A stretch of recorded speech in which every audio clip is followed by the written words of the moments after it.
Good morning, good evening, good night, Agers and Thrivers, family caregivers. Welcome back to Lana's Little Things with me, Dr. Lana, specialist gerontologist, talking all things on living agelessly, family caregiving, bridging generational gaps, entrepreneurship, just life itself. It is Brain and Alzheimer's Awareness, Brain Health Awareness Month.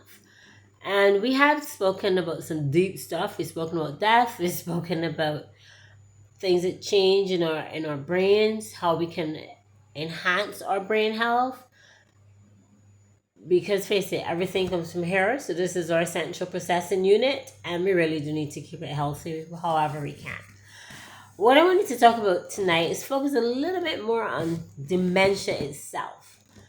And so I thought, well, what would be best? One of the things that is oftentimes thought normal for those who are taken care of, or thought normal, or for the rest of us, you could say. But it's really not normal for a person with dementia. And that is, we'll call it things that are scary for a person with dementia that seem normal to the average person, that seem normal to us. And that how you can use that knowledge to make things safer around the home, make it less scary. And face it, if a person with dementia who can get around is not comfortable in their own home, they may make mistakes, they may fall, and we don't want falls. Falls lead to fractures, which lead to all sorts of bad things. Right, so let's just do 4, because we'll do 4 and your brain goes, okay, 1, 2, 3, 4, I'm done. So we'll do 4, and then let me know in the comments which of those 4 affected you most, which of those 4 you may think, oh, I didn't think about that one. Maybe I need to switch up. And what have you found? Those of you who may have made changes, how did you find it mattered? Or did you find that it changed at all? The environment in which you are.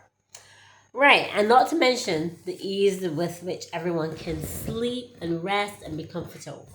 So let's go right into it.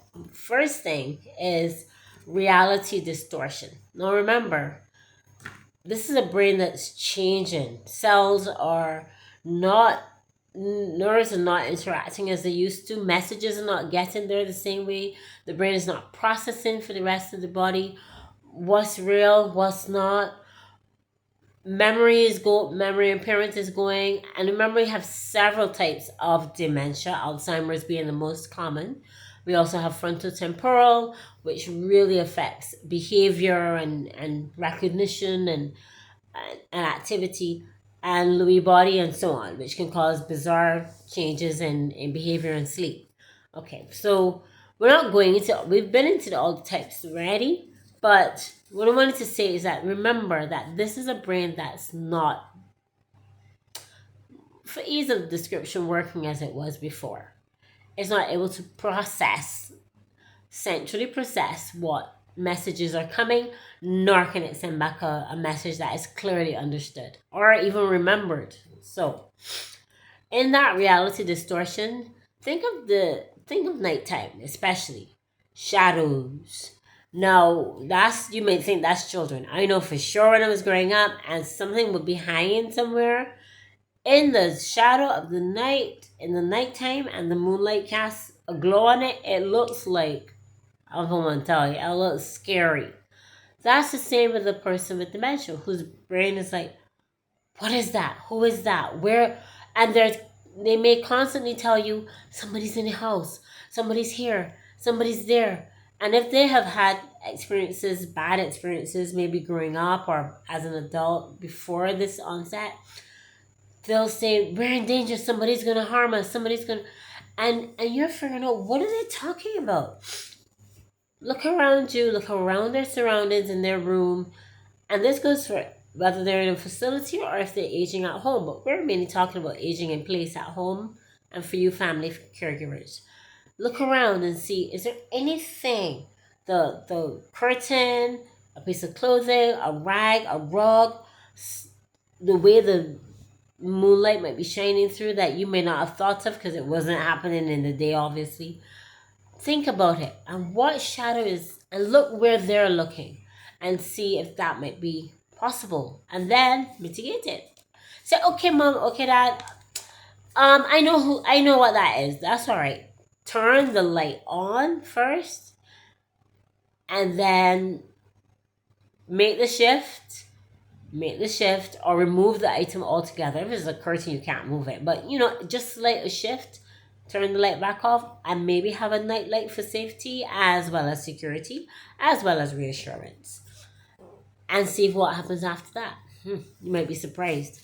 They go right to sleep because there's nothing, no one's harming them in the house. It's all perception. If it's not perceived well, it will be scary.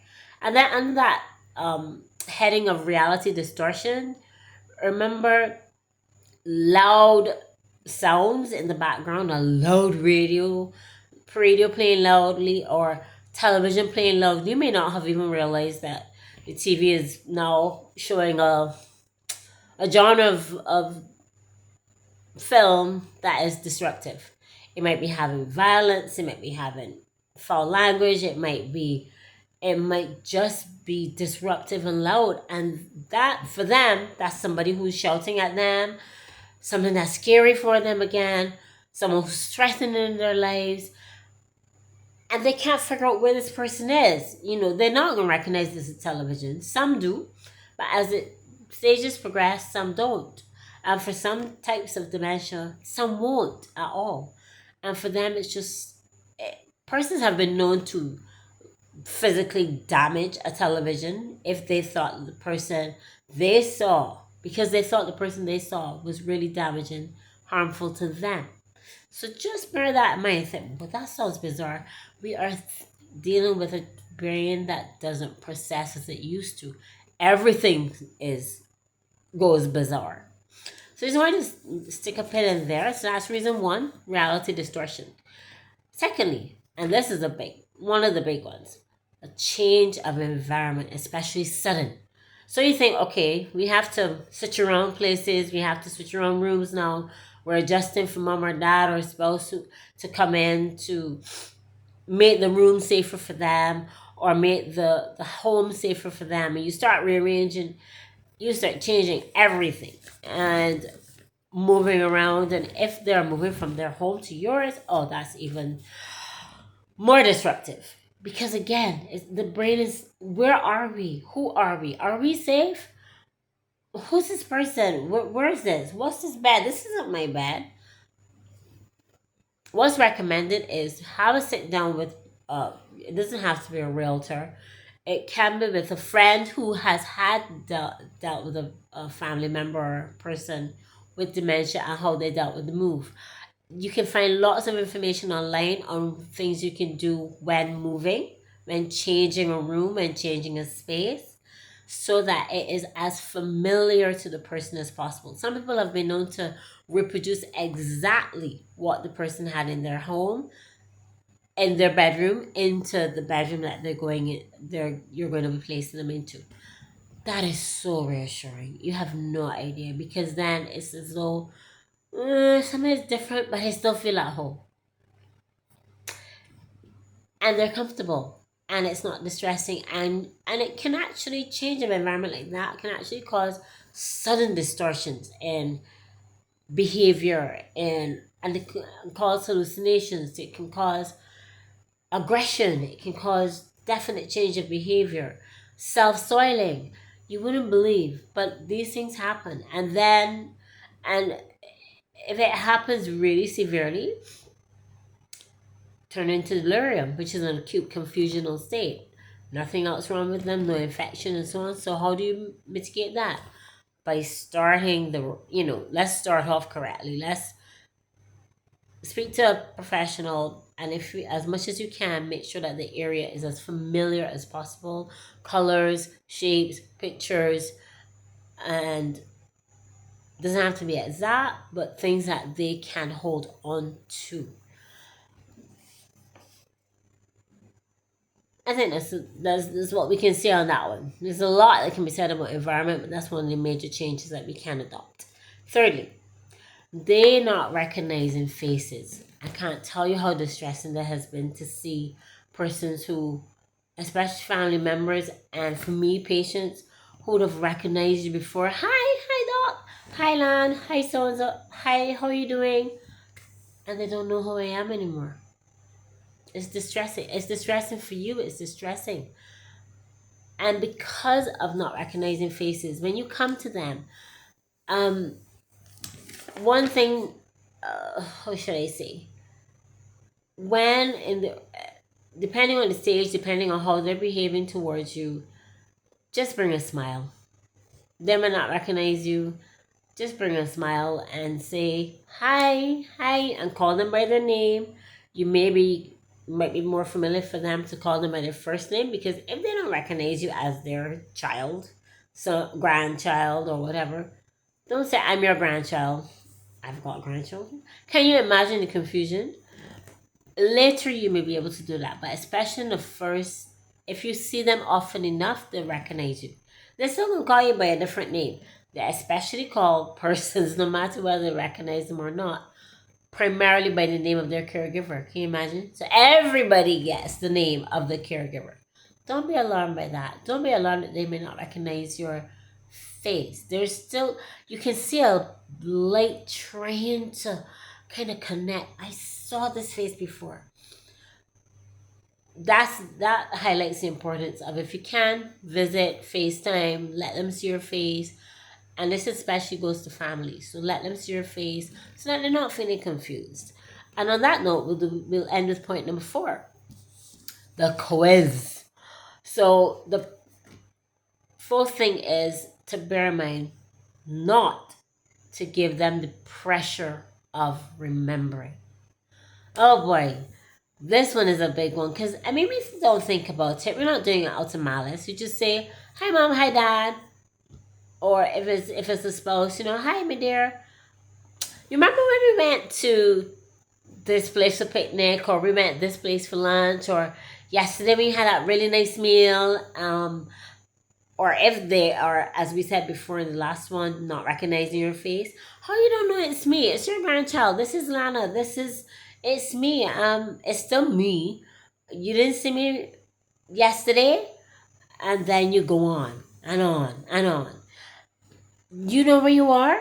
Remember when we did this? Or remember when your sister came yesterday to visit you? And they don't. Or you come to them and said, of course you remember. You're just pretending. You're not remember. You're just pretending. You really do remember. Don't joke. And you think it's late. And you think it's funny. As I said, not in a harsh way. But they don't remember. And when and the pressure and the pressure and the pressure to remember me, remember this face, remember this event, remember that you're home, because often they want to go back to their older home. Remember that you live here now. Remember that you don't live there anymore. For them, that's like a foreign language, because they don't remember their last. They don't remember it. So you're pressuring them to remember. They're not remembering. They get more distressed. And quite often I've seen persons burst into tears because they're thinking, what is wrong with me? They know on some level something is wrong with this. Yes, maybe I should. And many can interpret it as, you don't like me. You hate me. I'm invaluable. I don't matter. And that's predisposed many to full-on depression in addition to dementia. It has actually created some who wanted to self-harm. You wouldn't believe the pressure of the pressure to remember. So please, let's bear this in mind. We really want our Alzheimer's Awareness Month to make us aware of the things that Alzheimer's can do to a brain. It is just bizarre for us, but those plaque deposits in the brain just change the person. It's distressing. Let's make it as less distressing as possible. So just to summarize, reality distortion, they may not know where they are. Shadows may be scary. Change of environment, especially sudden changes, moving or relocating.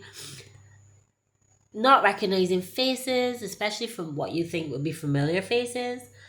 And the pressure to remember. So if we can bear, there's more. If we can bear these in mind, it can make life so much easier because we are mindful of, I can't do this, or no, I can't do this, or I wonder if I did this, how would it affect mom or dad? And just see what's happening and see their feedback. If there's a smile, fine. If there's a nice reaction when you change the area, make it more familiar, or you see that calm, they're calming down, you know there's no feeling like that in the world to know that you've done your best and it actually worked. From my heart to yours, Dr. Nana, this journey is a marathon. It really is. And just give yourself grace, but having things that you can actually place a handle on to remember also helps. Take care. With all love. Good morning, good evening, good night.